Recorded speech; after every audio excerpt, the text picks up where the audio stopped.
皆さん、こんにちは。グレイスカウンセリング心理カウンセラーの金尾美穂です。いかがお過ごしでしたか？皆さんは学生時代、部活動に参加していましたか？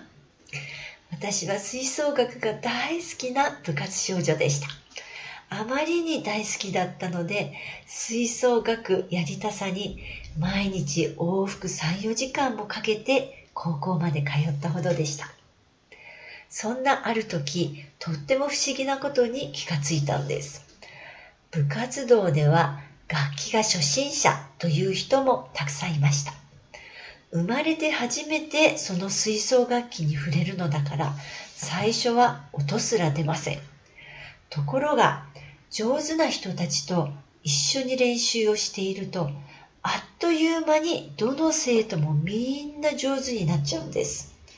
だから、生徒は3年ごとに総入れ替えするのに、学校全体のレベルはだんだん上がるということがあるわけですよね。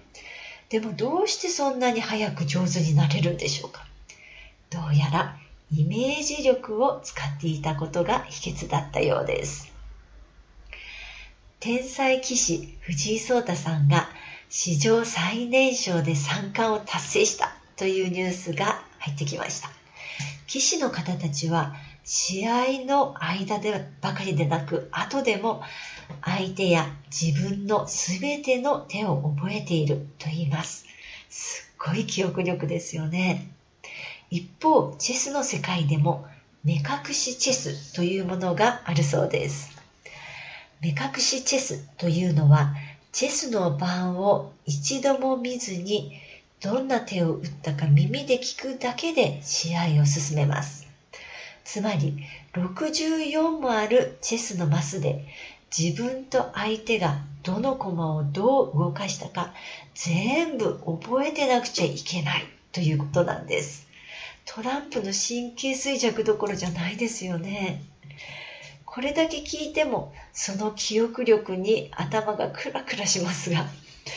グランドマスターと呼ばれるチェスのタイトルを持った人たちは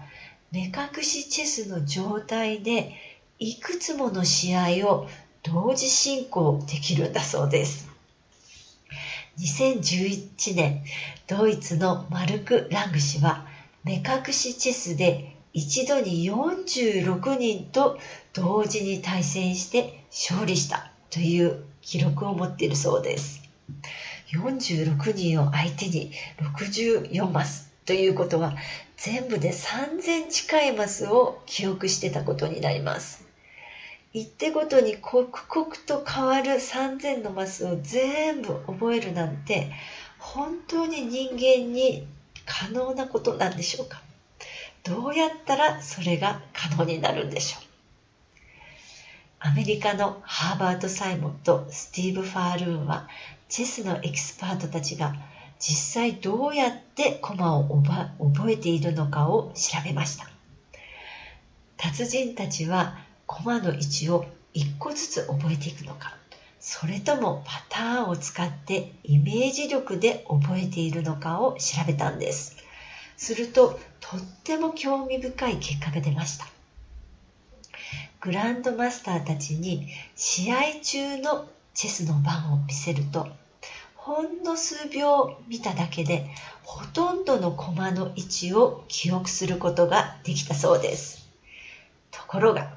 試合とは全然関係のないデタラメな状態に駒を配置してそれを見せたとき、グランドマスターたちが記憶できたのはほんの2つ3つだけ。つまり全然覚えられなくなってしまったということだったんです。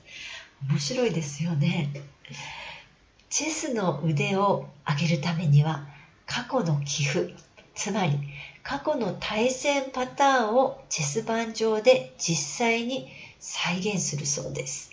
そして一目見るだけでくっきりとそのイメージができるまで何度も何度も繰り返し練習するといいます。その人がどのくらいチェスの腕があるかは棋譜のイメージをどこまでできるかで測れるとまで言われているんです。ゲイリー・マクファーソンとジェームズ・レンウィックもこんな実験をしたそうです。楽器が上手くなりたいという子どもたちを集めて、その練習方法を観察しました。すると、同じように同じ時間みんな一生懸命練習したのに、上手になる子とそうじゃない子が分かれました。一体何が違いを作っていたんでしょう。実は上手になった子たちは頭の中で曲のイメージをはっきり持っていたことが分かったんです。こんな風に弾きたいというイメージがあって、その自分のイメージに近づけるための練習をしていたんです。それに対してあんまり上手になれなかった子たちは、特に意識的に何かのイメージをすることはなく、でも一生懸命練習していました。